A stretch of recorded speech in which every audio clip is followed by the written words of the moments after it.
Il est 2 heures du matin.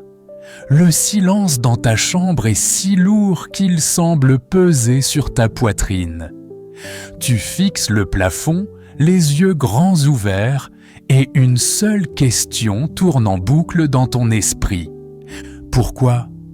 Pourquoi, après tous tes efforts, tout s'est effondré ? Pourquoi cette porte que tu croyais ouverte par Dieu lui-même s'est refermée violemment sur tes doigts ? Tu avais tout planifié. Tu avais investi ton temps, ton argent, tes espoirs et peut-être même ton cœur. Et pourtant, aujourd'hui, tu te retrouves face au vide, face à ce que le monde appelle un échec. Écoute-moi bien, car ce que je vais te dire risque de bousculer tes certitudes. Ton plan n'a pas échoué. Ton plan a été saboté. Mais il n'a pas été saboté par tes ennemis. Il n'a pas été arrêté par la malchance. Il a été saboté par celui qui t'aime le plus au monde. Ton plan a été brisé par Dieu lui-même. Nous avons l'habitude de prier pour que Dieu nous protège du mal. Mais quand Dieu répond à cette prière en nous arrachant à une situation que nous aimions, nous appelons cela une tragédie. Nous pleurons sur une perte, alors que nous devrions célébrer un sauvetage. La vérité est brutale, mais elle va te libérer. Dieu a réagi à ce que tu ne savais pas. Il a entendu des conversations que tu n'as pas entendues. Il a vu des sourires se transformer en grimaces dès que tu avais le dos tourné. Il a discerné le poison caché au fond de la coupe qu'on te présentait comme un nectar. Si Dieu a brisé tes plans, c'est parce que ses plans allaient te briser, toi. Avant d'entrer dans les détails de ces révélations, je veux que nous fassions un acte prophétique ensemble. Tu ne regardes pas cette vidéo par hasard. C'est un rendez-vous divin pour te redonner ta paix. Je veux que tu reprennes le contrôle maintenant. Dans l'espace des commentaires, écris en lettres majuscules « Dieu veille sur moi ». Pourquoi je te demande de faire cela ? Parce que en écrivant ces mots, tu ne commentes pas seulement une vidéo YouTube. Tu déclares à ton anxiété, à tes doutes et à tes ennemis invisibles que tu as compris la leçon. Ce qui semble être un échec est en réalité une armure divine. Prends 2 secondes, écris-le « Dieu veille sur moi ». En faisant cela, tu scelles ta confiance en son discernement plutôt qu'en tes propres yeux. Nous allons lire chaque commentaire et nous accorder avec toi dans cette déclaration. Maintenant que tu as déclaré ta foi, prépare-toi. Car dans les minutes qui suivent, nous allons lever le voile sur les 3 types de conversations secrètes que Dieu intercepte pour toi. Tu vas comprendre pourquoi certaines personnes se sont éloignées, pourquoi ce contrat a été annulé, et surtout, pourquoi tu n'es pas en retard, mais en sécurité. Ton échec n'est pas une fin, c'est le début de ton immunité spirituelle. Entrons dans le vif du sujet. Revenons quelques mois, peut-être quelques années en arrière. Souviens-toi de ce projet, de cette relation ou de cette opportunité qui te tenait tant à cœur. À l'époque, tout semblait parfait, n'est-ce pas ? Tu avais ce que j'appelle l'ivresse de la certitude. Tu te réveillais le matin avec une énergie nouvelle, persuadé que tu avais enfin trouvé la clé de ton bonheur. Tu avais dessiné ton avenir avec une précision chirurgicale. Tu voyais déjà les fruits, tu sentais déjà le parfum du succès.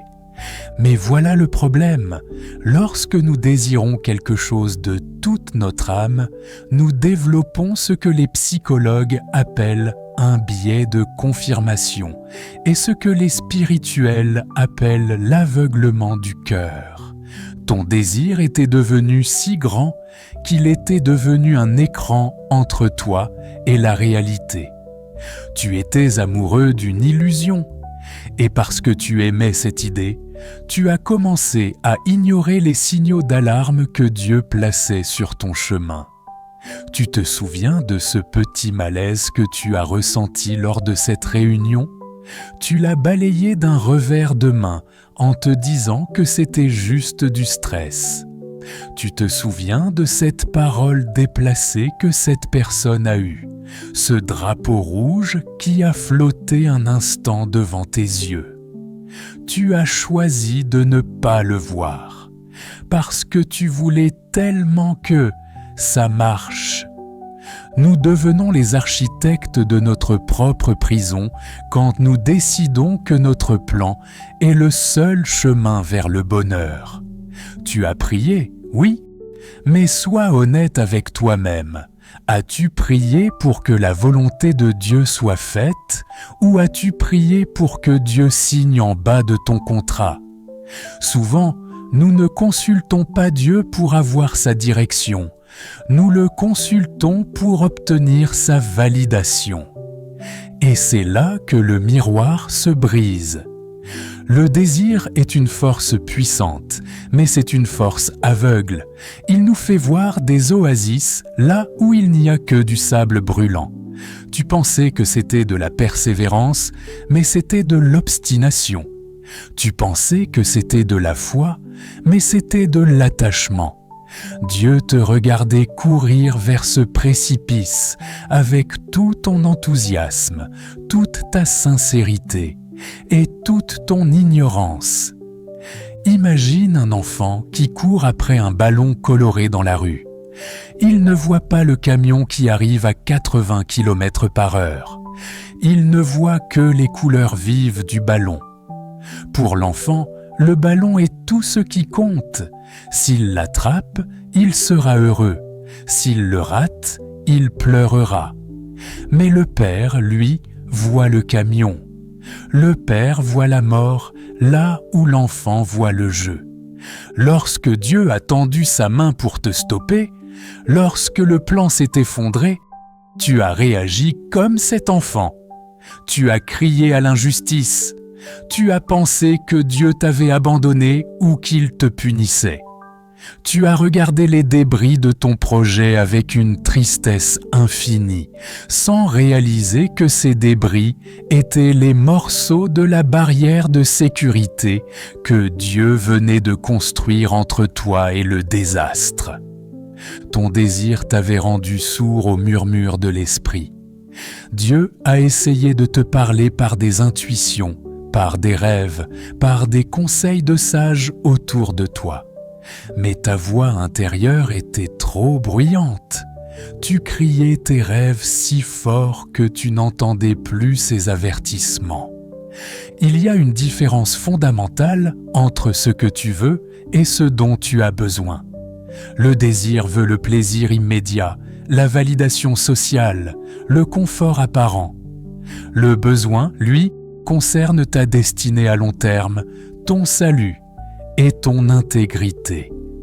Dieu est le seul à connaître la fin d'une histoire dès son commencement. Il sait que ce qui brille aujourd'hui peut devenir une chaîne demain.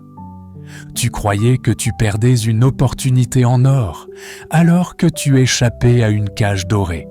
Tu pensais perdre l'homme ou la femme de ta vie, alors que tu évitais des années de larmes et de destruction intérieure. Tu pensais rater la carrière de tes rêves, alors que tu évitais un burn-out qui t'aurait coûté ta santé et ta famille. Regarde-toi dans le miroir de cette vérité aujourd'hui. Accepte que tes yeux n'étaient pas assez perçants pour voir à travers les masques. Accepte que ton cœur était trop assoiffé pour goûter le poison. L'aveuglement n'était pas une faute, c'était une vulnérabilité humaine. Mais la cassure, elle, était une intervention divine. Maintenant que nous avons identifié cet aveuglement, nous allons passer à la partie que tu attends. Qu'est-ce que Dieu a entendu que tu n'as pas entendu? Prépare-toi, car ce que nous allons découvrir dans la prochaine partie va changer à jamais ta manière de voir tes ennemis et tes anciens partenaires. Il existe une dimension de la réalité que tes yeux ne pourront jamais percer, mais que ton âme a toujours ressentie. C'est la dimension de l'invisible. Tu as déjà vécu cela. Tu entres dans une pièce et soudain, le sujet de conversation change. Tu sens une lourdeur, un malaise, mais on te sourit. On te serre la main. On te dit « Je suis tellement content pour ton projet ». Mais la Bible nous dit quelque chose de terrifiant et de rassurant à la fois dans le psaume 139. « La parole n'est pas sur ma langue, que déjà, ô Éternel, tu la connais entièrement. » Cela ne signifie pas seulement que Dieu connaît tes paroles, cela signifie qu'il entend celles des autres lorsqu'elles sont dirigées contre toi. Dieu est l'oreille de celui qui n'a personne pour le défendre. Imagine cette scène. Tu es chez toi, en train de prier, de planifier, de rêver à ce contrat ou à ce mariage. Tu es sincère. Mais au même moment, à l'autre bout de la ville, ou peut-être juste dans la pièce d'à côté, les personnes en qui tu as placé toute ta confiance sont en train de changer de visage. Le masque tombe, les mots doux se transforment en lames de rasoir. Dans ces conversations secrètes, on ne parle pas de tes qualités. On discute de tes faiblesses. On planifie la manière dont on va utiliser ta gentillesse contre toi. On rit de tes ambitions. On se demande comment peut-on profiter de lui avant qu'il ne réussisse? Ou pire, comment peut-on l'arrêter avant qu'il ne nous dépasse? Toi, tu dormais paisiblement, croyant que tes alliés veillaient sur tes intérêts. Mais Dieu, lui, ne dort jamais. Il était là, présent dans ce café où il complotait. Il était là dans ce bureau où ton nom était traîné dans la boue. Il était là dans ce groupe WhatsApp secret où ton image était dénigrée. Tu te demandes pourquoi ce contrat a été annulé à la dernière minute sans explication valable. Ce n'est pas de l'incompétence administrative. C'est que Dieu a entendu une conversation dans les bureaux de cette entreprise. Il a entendu le futur patron dire « Dès qu'il aura signé, nous allons le dépouiller de ses idées et le renvoyer. » Alors Dieu a dit « Pas mon enfant » et il a bloqué le système. Il a rendu tes emails invisibles. Il a créé un malentendu technique. Il a brisé le plan pour sauver ta carrière. Tu te demandes pourquoi cette personne que tu aimais tant t'a quitté brutalement, te laissant le cœur en miettes. Ce n'est pas parce que tu n'étais pas assez bien, c'est parce que Dieu a entendu une conversation que cette personne a eue avec elle-même ou avec d'autres sur ses intentions réelles. Il a vu que son amour n'était qu'un vêtement d'apparat et qu'en dessous se cachait un désir de te détruire ou de t'éteindre. Dieu a entendu la trahison avant même qu'elle ne soit commise. Et parce qu'il t'aime d'un amour jaloux, il a provoqué la rupture. Il a permis la dispute. Il a laissé la vérité éclater prématurément. Le rejet des hommes est souvent la protection de Dieu. Dieu utilise le bruit des conversations cachées pour orchestrer tes départs. Parfois, il rend ton environnement inconfortable. Tu commences à te sentir mal à l'aise sans raison.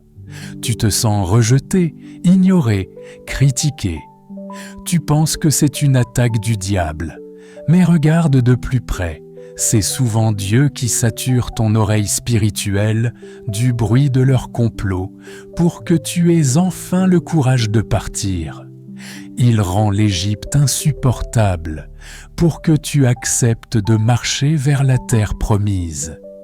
Combien de fois as-tu supplié Dieu de te rendre ce qu'il t'avait enlevé? Tu pleurais pour une amitié qui s'éteignait, sans savoir que cet ami parlait de toi avec mépris dès que tu tournais les talons. Tu criais vers le ciel pour une porte qui restait close, sans savoir que derrière cette porte, on t'attendait pour te sacrifier sur l'autel de l'intérêt personnel. Dieu t'a épargné des années de thérapie. Il t'a épargné des années de procès. Il t'a épargné une vie de honte. Il y a une dignité que Dieu protège pour toi, même quand tu es prêt à la brader pour un peu d'affection ou un peu de succès. Il est ce témoin invisible qui prend des notes. Il voit les poignards cachés derrière les dos. Il voit les sourires forcés. Et parce qu'il a un plan de gloire pour toi, il ne permettra pas que tu construises ta maison sur un terrain miné par la trahison. Écoute ceci attentivement. Si tu pouvais entendre ce que Dieu a entendu, tu ne serais plus en train de pleurer. Tu serais en train de danser. Tu ne serais plus en train de demander des explications à ceux qui t'ont laissé tomber. Tu les remercierais d'être partis si tôt. Dieu ne casse pas tes relations pour te laisser seul. Il les casse pour vider la pièce et faire de la place pour ceux qui te traiteront avec l'honneur que tu mérites. Il brise tes plans de sable pour que tu acceptes enfin ses plans de roc. Mais alors, si Dieu a entendu tout cela, pourquoi nous laisse-t-il quand même ressentir la douleur de la perte? Pourquoi ne nous donne-t-il pas l'épreuve tout de suite? C'est ce que nous allons découvrir dans la prochaine partie. Pourquoi Dieu a agi avant toi? Et pourquoi le timing du choc était parfait? Je m'arrête un instant, car je sais ce que tu ressens en cet instant précis. Tu ressens ce frisson, cette certitude intérieure que ce message n'est pas arrivé sur ton écran par l'effet d'un simple algorithme. Si tu es encore là, après ces révélations sur les conversations cachées, c'est que ton âme reconnaît la vérité. C'est que Dieu est en train de reconstruire ton identité sur les décombres de tes anciens plans. Nous avons une mission ici, sur cette chaîne. Transformer la douleur de l'échec en une stratégie de succès spirituel. Aujourd'hui, nous sommes à un tournant. Nous sommes à quelques pas seulement d'atteindre les 1000 abonnés, 1000 sentinelles prêtes à ne plus jamais marcher dans l'aveuglement. Si ce message apporte une paix à ton cœur, si tu sens que tu as besoin de ce rappel quotidien que Dieu veille sur toi, alors fais ce geste maintenant.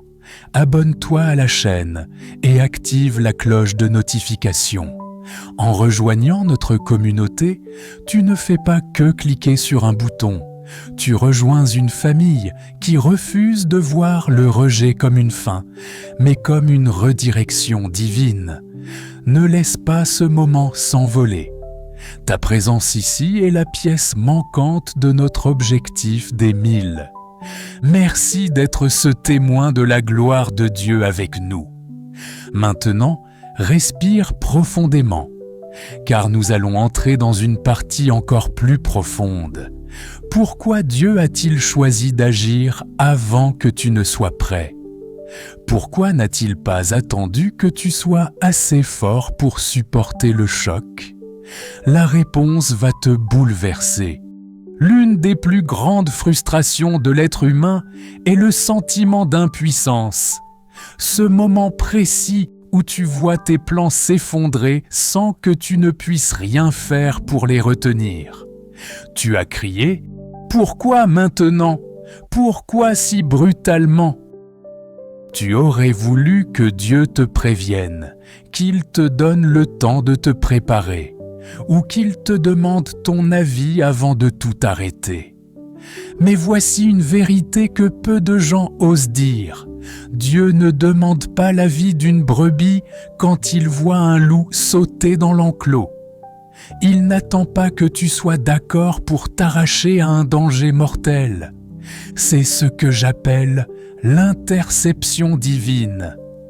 Imagine que tu conduis une voiture sur une route de montagne. Il fait nuit, tu es fatigué, mais tu es persuadé que le chemin est sûr. Tu accélères, confiant dans ta direction. Mais au détour d'un virage, un rocher immense est tombé sur la route, invisible à tes yeux. Si Dieu te laisse continuer, c'est la mort. Alors, que fait-il ? Est-ce qu'il t'envoie un signal doux pour te suggérer de freiner ? Non. Parfois, pour te sauver, il fait caler ton moteur. Il provoque une panne d'essence. Il bloque tes roues. Sur le moment, tu tapes sur le volant. Tu insultes la voiture. Tu maudis ton sort parce que tu es arrêté au milieu de nulle part, dans le froid et l'obscurité. Tu penses que la chance t'a abandonné. Mais ce que tu ne vois pas, c'est que si ton moteur n'avait pas lâché à cet instant précis, tu serais déjà dans le précipice. Dieu a agi avant toi parce qu'il voit la fin de la trajectoire là où tu ne vois que le prochain mètre. Il y a des serpents sur ton chemin que tu as pris pour des racines inoffensives. Tu pensais que ce partenaire d'affaires était une base solide, mais Dieu voyait un venin de trahison qui allait paralyser ta vie pour les 10 prochaines années. Tu pensais que cette relation était un abri, mais Dieu voyait une prison qui allait étouffer ton appel. Si Dieu avait attendu que tu sois prêt pour briser ce plan, il aurait été trop tard. Le venin aurait déjà circulé, le contrat aurait déjà été signé, le mariage aurait déjà été scellé. Parfois, la grâce de Dieu ne ressemble pas à une bénédiction douce, elle ressemble à une intervention chirurgicale d'urgence. Et une chirurgie, ça fait mal. On ne demande pas au patient s'il est prêt à être ouvert quand son appendice est sur le point d'exploser. On l'endort et on agit. Dieu t'a endormi par cet échec pour pouvoir opérer ta destinée sans que ta résistance humaine ne vienne tout gâcher. Pourquoi n'a-t-il pas attendu ? Parce que le timing du mal est souvent plus rapide que notre capacité de discernement. Les complots dont nous avons parlé dans la partie précédente avançaient à une vitesse que tu ne pouvais pas soupçonner. L'ennemi était sur le point de porter le coup fatal. Dieu a dû intercepter la balle. Et pour intercepter cette balle, il a dû briser le bouclier que tu t'étais construit, ce plan que tu aimais tant. Acceptes-tu aujourd'hui l'idée que Dieu t'aime trop pour te laisser réussir dans une direction qui t'aurait détruit? L'interception divine est la preuve que tu es sous haute surveillance. Tu n'es pas un numéro dans la foule, tu es un projet prioritaire pour le royaume des cieux. Si Dieu prend la peine de briser tes plans personnels, c'est parce qu'il a investi quelque chose de trop précieux en toi pour te laisser le gaspiller avec les mauvaises personnes ou au mauvais endroit. Quand tu regardes tes échecs avec cette nouvelle perspective, le sentiment d'injustice disparaît pour laisser place à une crainte respectueuse. Tu réalises que ce qui t'a fait pleurer était en fait le bruit des chaînes qui se brisaient. Tu réalises que ce silence de Dieu n'était pas de l'indifférence, mais une concentration intense sur ta protection. Dieu a coupé le chemin parce qu'il a vu le serpent. Il n'a pas eu besoin de ton autorisation pour te sauver la vie. Aujourd'hui, remercie-le pour les accidents qu'il a provoqués, pour les retards qu'il a imposés et pour les refus qu'il a orchestrés. Son timing est parfait, même quand il est douloureux. Mais maintenant, une question demeure. Si cette intervention était pour notre bien, pourquoi la douleur est-elle si profonde? Pourquoi est-il si difficile de se remettre d'un plan brisé par Dieu? C'est ce que nous allons voir dans la partie suivante. La douleur n'était pas inutile, elle était ton processus de nettoyage. Je sais ce que tu te dis maintenant. Si c'était pour mon bien, pourquoi ai-je eu si mal? Pourquoi cette sensation de déchirement dans la poitrine? Pourquoi ces nuits d'insomnie où le vide semblait t'engloutir? La vérité est celle-ci. La douleur n'est pas toujours un signe de destruction. Parfois, elle est le signe de la guérison. Imagine une plaie profonde, une blessure que tu as ignorée ou que tu as tenté de panser avec des solutions de fortune. Avec le temps, l'infection s'est installée. La gangrène commence à menacer tout ton corps, toute ta destinée. Que fait le médecin? Il ne se contente pas de te caresser la main. Il prend un désinfectant puissant et il l'applique directement sur la plaie ouverte. Ça brûle, ça lance, ça te donne envie de hurler et de retirer ta main. Mais cette brûlure n'est pas là pour te blesser, elle est là pour tuer ce qui est en train de te tuer. La douleur que tu as ressentie quand ce plan s'est brisé, c'était le désinfectant de Dieu sur ton âme. Certaines relations dans ta vie étaient devenues une gangrène spirituelle. Elles empoisonnaient ta vision, elles ralentissaient ta marche, elles étouffaient ta foi.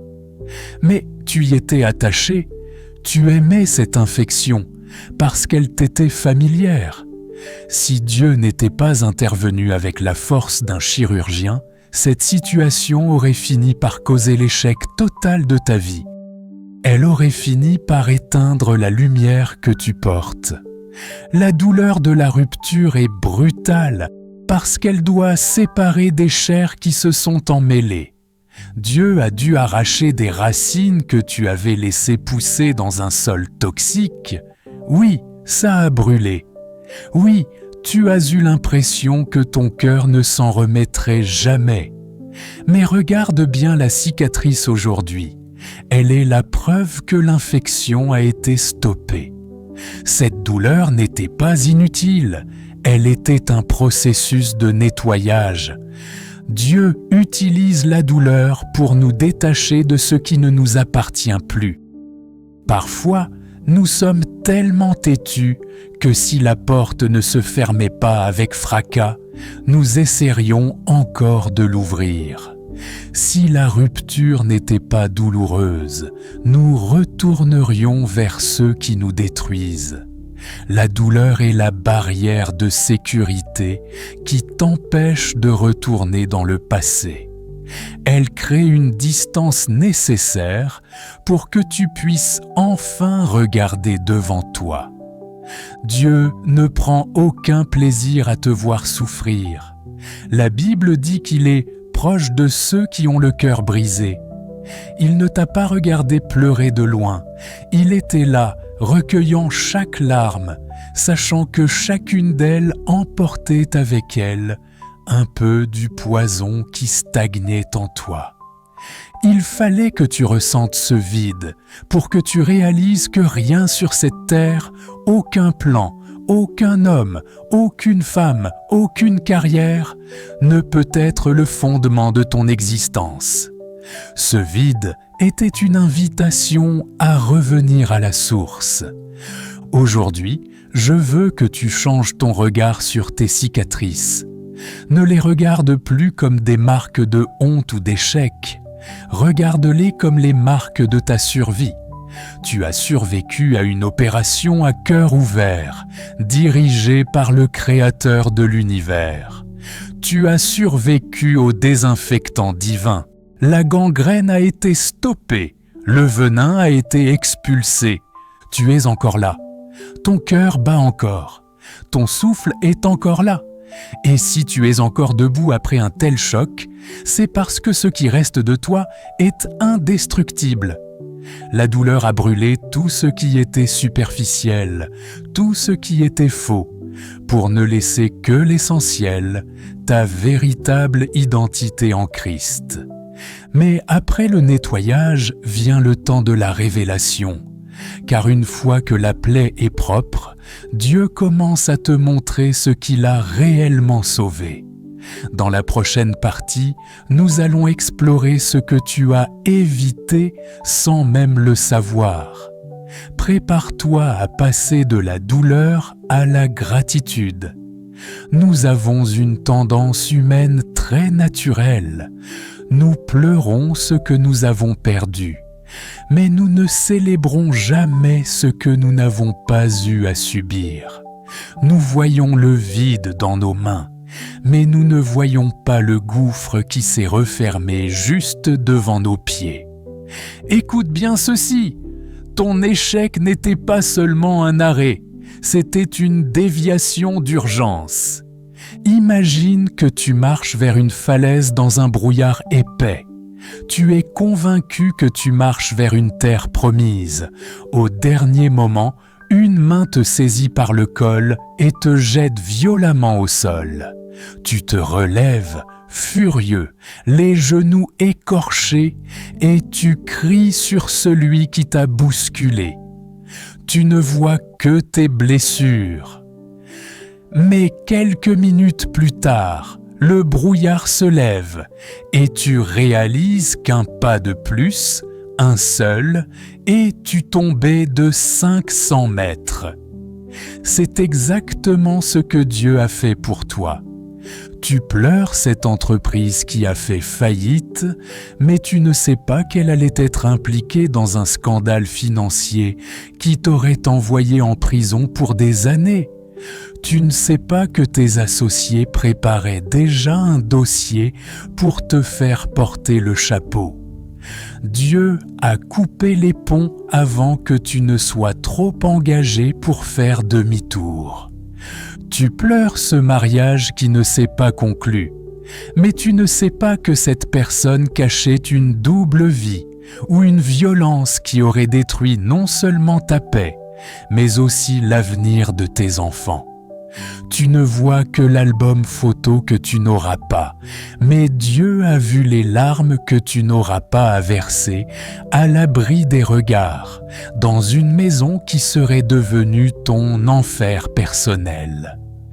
Tu pleures cette promotion que tu n'as pas eue, mais tu ne sais pas que ce poste exigeait un sacrifice que ton intégrité ne pouvait pas supporter.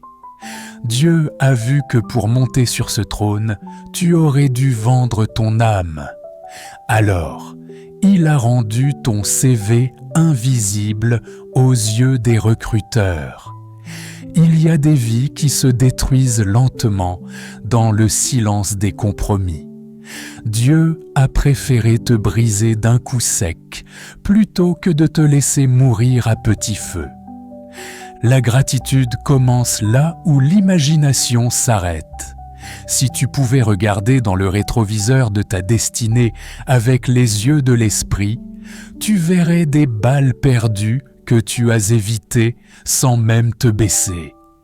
Tu verrais des pièges que tes ennemis avaient creusés avec soin et dans lesquels tu n'es jamais tombé, parce que Dieu t'a forcé à changer de chemin.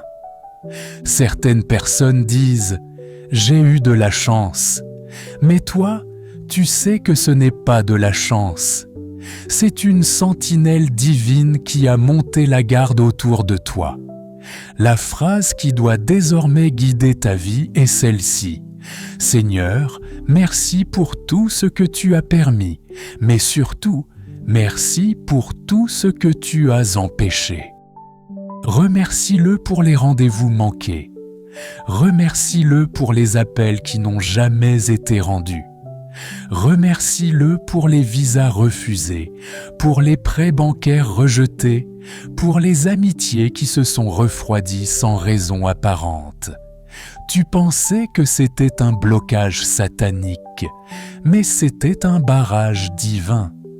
Tu ne vois pas encore ce que tu as évité parce que Dieu a fait son travail proprement.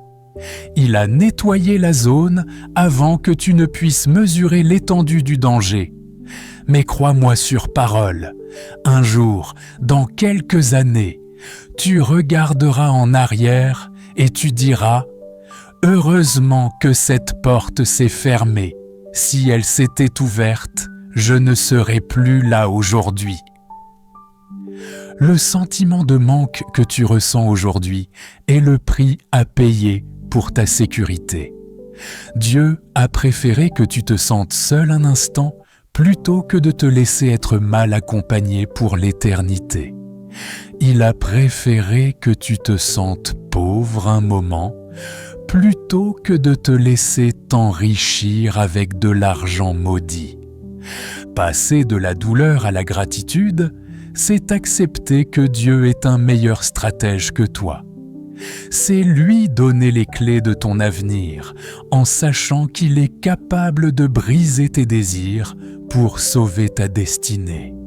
Et maintenant que ton cœur commence à s'ouvrir à cette gratitude, tu dois te demander « Et maintenant, que fait Dieu pendant que je suis dans cette salle d'attente ?»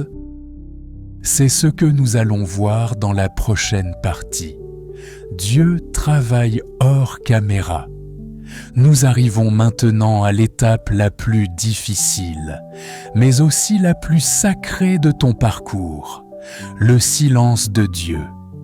Après le choc, après la douleur, et après avoir réalisé ce que tu as évité, tu te retrouves souvent dans une sorte de « no man's land ».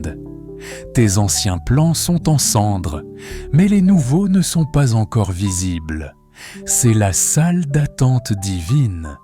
Et dans cette salle d'attente, le silence de Dieu est parfois assourdissant.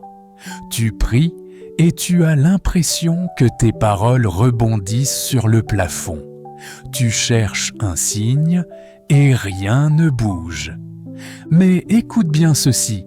Dieu ne fait jamais rien de grand en public qu'il n'ait d'abord préparé en secret.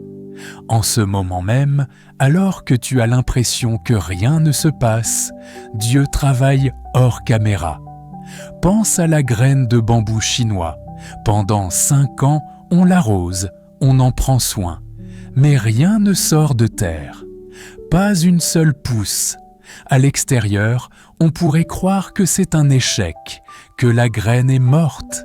Mais sous la terre, dans le silence et l'obscurité, la plante développe un réseau de racines titanesques. Et soudain, en seulement 6 semaines, elle pousse de 30 mètres de haut.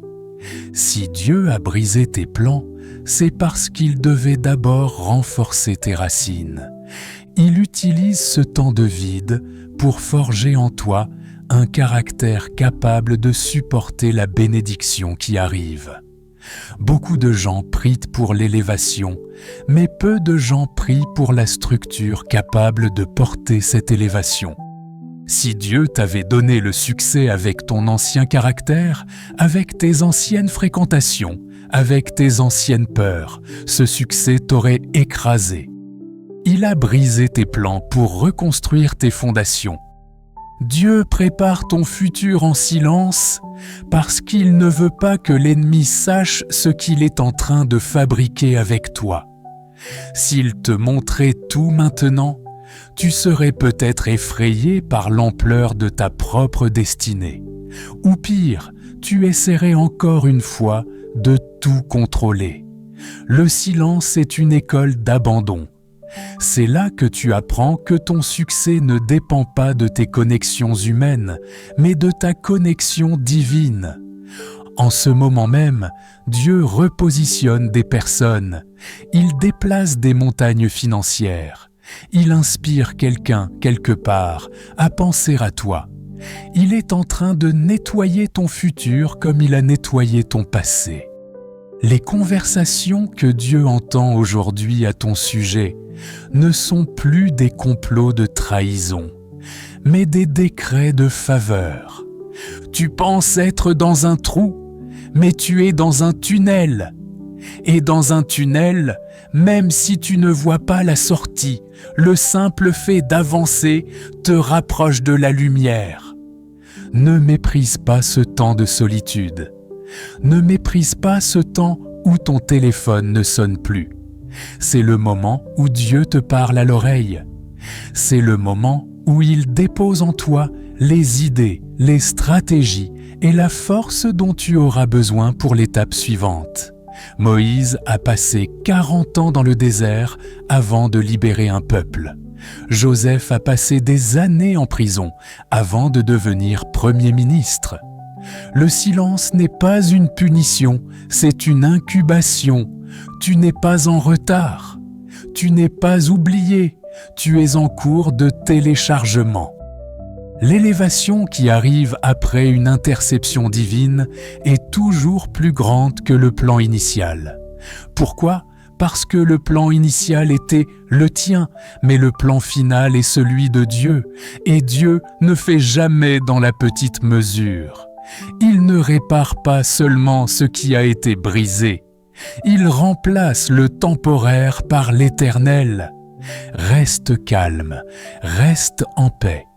La main qui a eu le courage de briser tes illusions est la même main qui a la puissance de bâtir ton palais. Nous allons maintenant conclure ce message pour sceller cette vérité dans ton esprit et te montrer comment marcher vers ta nouvelle saison. Nous arrivons au terme de ce voyage, et si tu es encore là, c'est la preuve que ton esprit a saisi l'essentiel.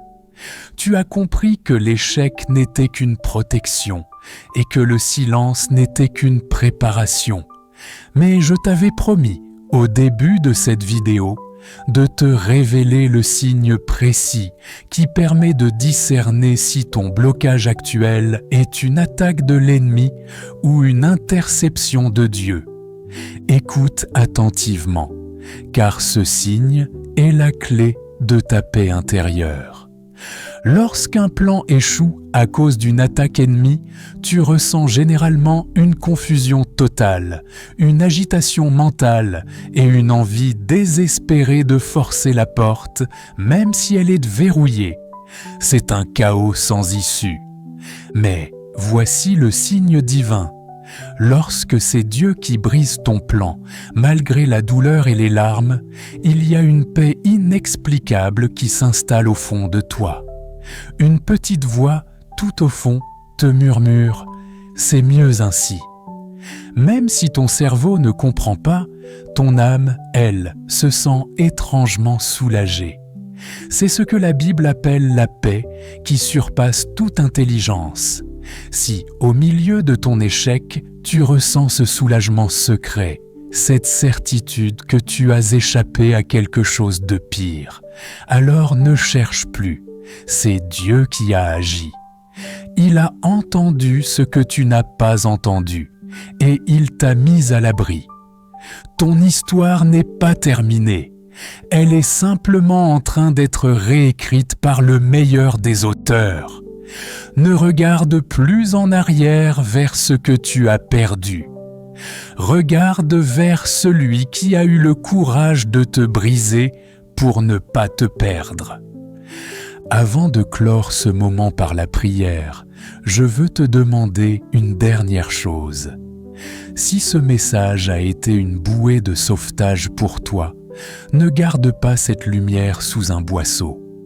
Partage cette vidéo à au moins une personne que tu sais en plein combat. Une personne qui se demande pourquoi ses plans ont échoué. Tu pourrais être l'instrument que Dieu utilise pour sauver son espoir ce soir. Et si tu ne l'as pas encore fait, scelle ton appartenance à notre communauté en t'abonnant. Nous marchons ensemble vers les 1000 abonnés et chaque âme compte. Merci d'être une sentinelle avec nous. Prions. Père, je te rends grâce pour chaque personne qui écoute ces paroles en ce moment. Tu connais leurs larmes, tu connais leurs plans brisés et le vide qu'ils ressentent. Seigneur, je prie maintenant pour que tu leur donnes la vision spirituelle. Ouvre leurs yeux pour qu'ils voient le serpent que tu as évité.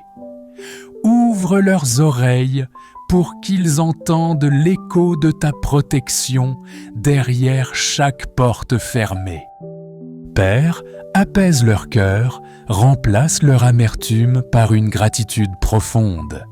Je déclare que ce temps de silence n'est pas un temps de rejet, mais un temps d'incubation pour leur prochaine gloire.